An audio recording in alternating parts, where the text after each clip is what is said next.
జై శ్రీరామ్. శ్రీమాత్రే నమః. శ్రీ గురుభ్యో నమః. 2024 సంవత్సరం మార్చి 31వ తారీఖు నుంచి ఏప్రిల్ 6వ తారీఖు వరకు కూడా ఈ వారం యొక్క వార ఫలితాలు.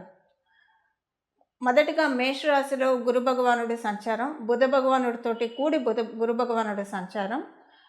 ఏప్రిల్ 2వ తారీఖు నుంచి సవ్యగతిలో ఉన్న బుధ భగవానుడు వక్రగతిలోకి వెళ్ళడం గమనార్హం. కన్యారాశిలో కేతుదేవుని సంచారం. కుంభరాశిలో శనైశ్వరుడు, శుక్రుడు మరియు కుజుడు సంచారం. శుక్ర భగవానుడు ఏప్రిల్ 1వ తారీఖు నుంచి కుంభరాశి నుంచి మీనరాశిలోకి అడుగెడుతున్నాడు. మీనరాశిలో రవి రాహువుల సంచారం జరుగుతూ ఉంది. చాలా ఫాస్ట్గా 2 రోజుల్లో మొత్తం చుట్టి వచ్చే చంద్ర భగవానుడు ఈ వారంలో వృశ్చిక రాశి నుంచి కుంభరాశి వరకు ఆయన గ్రహ గమనాలు సాగుతూ ఉన్నాయి. ఈ గోచర గ్రహస్థితులు ద్వాదశ రాశుల వాళ్ళకి ఎలాంటి ఫలితాలను ఇస్తున్నాయి? అసలు ఈ వారం ఏమన్నా గోచర గ్రహస్థితుల్లో ఏదైనా ప్రత్యేక గ్రహస్థితి ఉందా? ప్రత్యేక గ్రహస్థితి అంటే ఖచ్చితంగా కుజశనుల సంఘర్షణ కుంభరాశిలో జరుగుతూ ఉంది. అదొక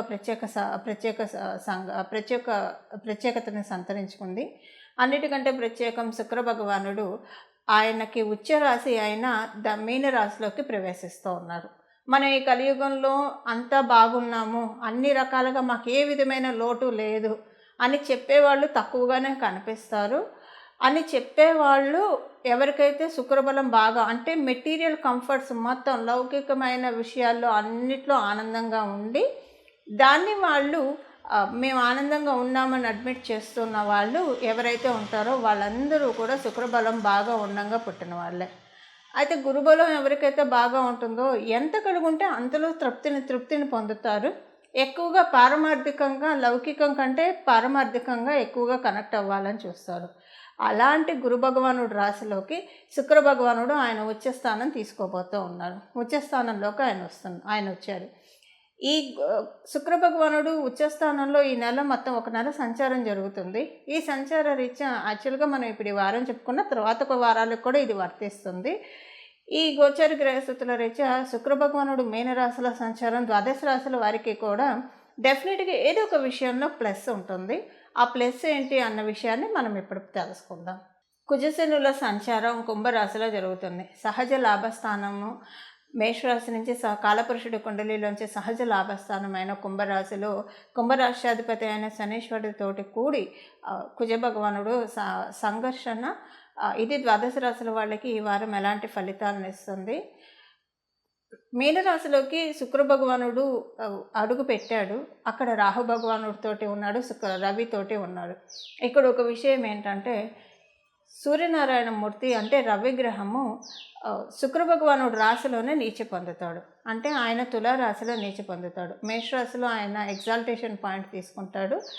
అలాగే తులారాశిలో ఆయన నీచ పొందుతాడు. అయితే ఇప్పుడు ఆయన నీచ పొందట్లేదు. మీనరాశిలోనే ఆయన సంచారం సాగుతూ ఉంది. తర్వాత ఆయన ఉచ్చ రాశిలోకి వెళ్ళబోతూ ఉన్నాడు.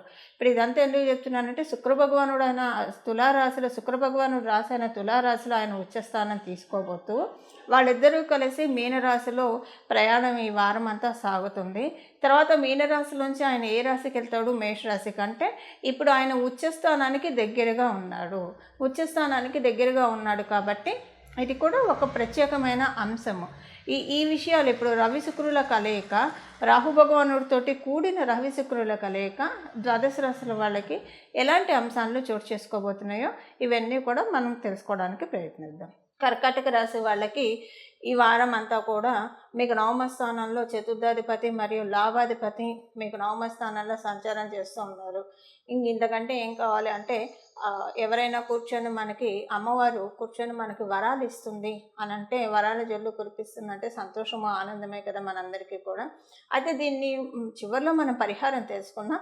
మీ కర్కాటక రాశి వాళ్ళకి ఇంకొక పరిహారము శ్రీ మహాలక్ష్మి అమ్మవారి కృపా కటాక్షాలు పూర్తిగా అందుకోవడానికి ఇది నిస్సందేహంగా పనిచేస్తుంది. లక్ష్మీ అమ్మవారి కృప అంటే మొదట శాంతి రూపంలో ఉంటుంది. మనకి మానసిక ప్రశాంతత చాలా బాగా ఉంటుంది. మానసిక ప్రశాంతత ఎప్పుడు ఉంటుంది? మనకి చుట్టూ అన్ని పరిస్థితులు కూడా చక్కగా సవ్యంగా అనుకూలంగా ఉంటేనే కదా మనం మానసికంగా ప్రశాంతంగా ఉండగలిగేది. అలాంటి శాంతిని అమ్మవారు ప్రసాదిస్తుంది. శాంతిని చక్కగా అమ్మవారు ప్రసాదిస్తుంది. అలాగే డబ్బు పరంగా, ఆదాయ పరంగా, రిలేషన్స్ పరంగా ప్రతి విషయంలో కూడా అమ్మవారు మనకి వెన్నుదట్టి ప్రోత్సహిస్తూ ఉంటుంది. దీనికి మీరు చేయాల్సింది ఏంటంటే, ఇది స్పెషల్‌గా కర్కాటక రాశి వాళ్ళకి ఈ వారము మిగతా మనం అందరితో కలిపి చెప్పుకునే రెమెడీ కాకుండా ఇది స్పెషల్ రెమెడీ. ఎందుకంటే స్పెషల్‌గా మీకు ఒక బ్లెస్సింగ్ ఉంది కాబట్టి అన్ని రాసుల వాళ్ళతో కంపేర్ చేస్తే. దీనికి మీరు చేయాల్సింది ఏంటంటే, సాయంత్రం పూట సౌభాగ్య లక్ష్మి రావమ్మ అనే పాటని పాడడానికి కానీ, వినడానికి కానీ ప్రయత్నించండి. బొట్టు పెట్టి అమ్మవారిని పిలవండి. ఎందుకంటే మీ కర్కాటక రాశి వాళ్ళకి ఈ వారం నుంచి కనుక అంటే ఈ వారం నుంచి కొనసాగింపుగా కూడా ఒక నెల రోజులు ఇది చేస్తే నిజంగా అమ్మవారు వస్తుంది మీ ఇంట్లోకి. అది మీకు తెలుస్తాయి, ఇండికేషన్స్ తెలుస్తూనే ఉంటాయి. Positive indications. మీరు ఈ పాట వినడం 2, 3 రోజులకే మీకు లేదా ఆ రోజే మీ జన్మజాతకం బాగుంటే ఆ రోజే మీకు ఒక ఎవరో ఒకళ్ళు మంచి వార్త షేర్ చేయడమో లేదా మీకు ఇష్టమైన వాళ్ళతో మీరు మనసుకు మాట్లాడుకోవడం ఏదో ఒక శుభ సంకేతం అయితే ఖచ్చితంగా మీరు చూస్తారు. ఇలానే కదా నేను ఉదాహరణకు చెప్పా. శుభ సంకేతం మీరు ఖచ్చితంగా చూస్తారు. మర్చిపోకుండా మిస్ అవ్వకుండా ఈ పరిహారం చేసుకోండి. అలాగే ఉద్యోగస్తులందరికీ కూడా మీరు ప్రయత్నాలు చేయండి. ఎందుకంటే మీ ప్రయత్నాలకి రాబోయే రోజుల్లో చాలా చక్కటి గుర్తింపు ఉంటుంది.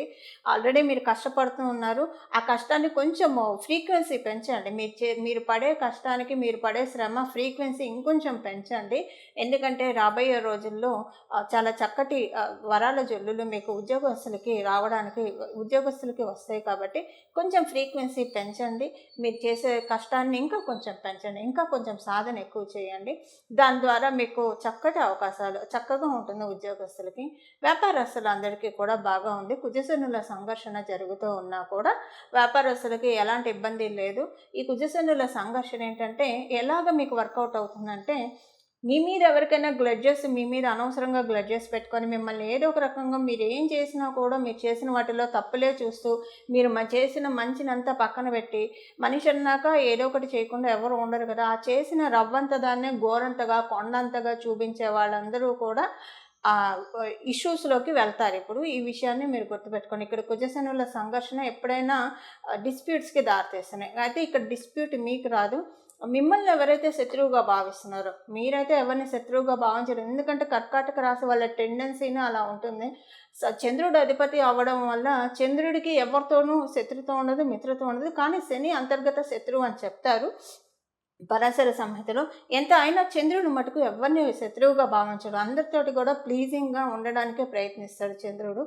అందువల్ల ఏంటంటే మీ కర్కాటక రాశిలో పుట్టిన వాళ్ళందరూ కూడా సెన్సిటివ్గా ఉంటారు.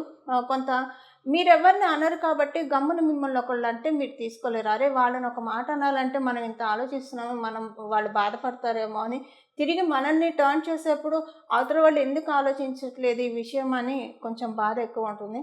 ఇదంతా ఎందుకు చెప్తున్నానంటే ఇది అందరికీ వర్తిస్తున్న ఉద్యోగస్తులు, వ్యాపారస్తులు అందరికీ వర్తిస్తుంది. కాకపోతే ఒక 30% ఉద్యోగస్తులకి ఎక్కువ వర్తిస్తుంది. మీరు కనుక గడిచిన సంవత్సరంలో కావచ్చు, లేదా గడిచిన 2 సంవత్సరాల్లో కావచ్చు, గడిచిన వారాల్లో కావచ్చు, ఎవరైనా మిమ్మల్ని అనవసరంగా పూర్వాపరాలు ఏం తెలుసుకోకుండా మీ మీద బురద జల్లడానికి కానీ, నిందలు వేయడానికి కానీ ఎవరైతే ప్రయత్నిస్తూ ఉన్నారో వాళ్ళకి ఇక్కడి నుంచి టైం మూడినట్లు మీరు గ్రహించాలి. అందుకే ఆ సంఘర్షణ జరుగుతుంది. మీకైతే చక్కగా ఉంటుంది. వ్యాపారస్తులందరికీ కూడా చాలా చక్కటి అవకాశాలు ఉంటాయి. ఆరోగ్యం పరంగా చాలా బాగా ఉంది. ఇవి కర్కాటక రాశి వాళ్ళకి ఈ వారం ఉన్న శుభగోచార ఫలితాలు. చూశారు కదండి. ఈ గోచార గ్రహస్థితుల రీత్యా మీరు చేసుకోవాల్సిన పరిహారం మనం ఇప్పుడు తెలుసుకుందాము. పరిహారం వచ్చేసేసి ప్రతిరోజు కూడా సూర్యనారాయణ మూర్తికి అర్ఘ్యప్రదానం చేయడం ఒక రాగి చెంబు నిండా నీళ్లు తీసుకొని అందులో ఒక గులాబీ పువ్వు కానీ లేదా తెల్లటి పువ్వులు కానీ ఏవైనా సరే ఒక పువ్వు వేసి అది సూర్యనారాయణ మూర్తికి అర్ఘ్యప్రదానం చేయడము. అలాగే ప్రతిరోజు సూర్యనారాయణ మూర్తికి కలకండ మిశ్రీలు అంటారు కదా, ఆ మిశ్రీలు నైవేద్యం పెట్టి అవి తినండి. అవి మీరు మాత్రమే తినండి. ఎవరైతే నైవేద్యం పెడుతున్నారో వాళ్ళు మాత్రమే తినండి. మీ కుటుంబ సభ్యులకి పెట్టచ్చు, బట్ మీరు ఎక్కువగా మీరు తీసుకోవడానికి ప్రయత్నించండి. ఎందుకంటే ఇప్పుడు మీరు తీసుకునేది మీ ఆత్మవిశ్వాసాన్ని పెంపొందిస్తుంది. ఇప్పుడు ఈ పరిహారం ఎలా ఉంటుందంటే, ఇప్పుడు మనం చేసే పరిహారం ఈ వారం మొత్తం కూడా ఎవరైతే ఆత్మవిశ్వాసం లోబడి ఉంటారో సంకల్ప బలంతో పనులు మొదలుపెట్టినా కూడా ఆ పనులు పూర్తిగా మొదలుపెట్టినప్పుడు ఉన్న సంకల్ప బలం తర్వాత అది కొనసాగించడంలో లేకుండా ఎవరైతే బాధపడుతూ ఉంటారో మనోనిబ్బరం చాలా ముఖ్యము. ఈ మనోనిబ్బరానికి, దృఢ సంకల్పానికి, ఆత్మవిశ్వాసానికి, ఈ ఆత్మస్థైర్యానికి వీటన్నిటికీ కూడా ఈ ఈ పరిహారం చక్కగా ఉపకరిస్తుంది. ఇప్పుడు మనం తెలుసుకున్న ఈ ఫ్యాక్టర్స్ అన్నీ ఎవరిలో అయితే ఉంటాయో వాళ్ళు విజయకేతనం వాళ్ళ జీవితంలో ఎగరవేయడానికి చాలా చక్కటి అవకాశాలు ఉంటాయి. సూర్యనారాయణ మూర్తి మేషరాశిలోకి వెళ్ళబోయే ముందు మనము అంటే మేషరాశిలోకి ఆయన వెళ్ళడం అంటే భూమికి దగ్గరగా రావడం ఆయన. అలా వెళ్ళబోయే ముందు ఇక్కడి నుంచే మనం సూర్యనారాయణ మూర్తి ఆరాధన కనుక ప్రారంభిస్తే మేషరాశిలోకి వెళ్ళినప్పుడు ఇంకా మంచి ఫలితాలని ద్వాదశ రాశుల వాళ్ళకి కూడా ప్రసాదిస్తారు. ఎవరైతే అలాగా సూర్యనారాయణ మూర్తి నుంచి మరియు శుక్ర భగవాను నుంచి ఆశీస్సులు అందుకోబోతున్నారో వాళ్ళే ఈ వీడియో చూడడం తటస్థిస్తుంది. అందులో అమ్మవారి దయ వల్ల ఏమాత్రం సందేహం లేదు.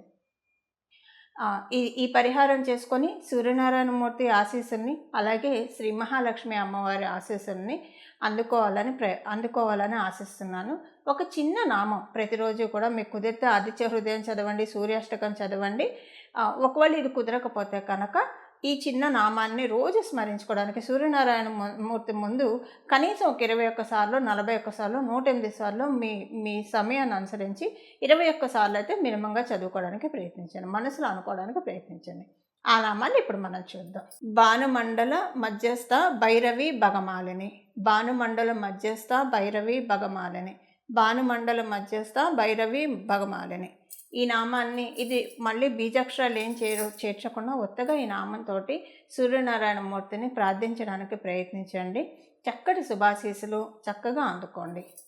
మంగళం. నమో భగవతే వాసుదేవాయ.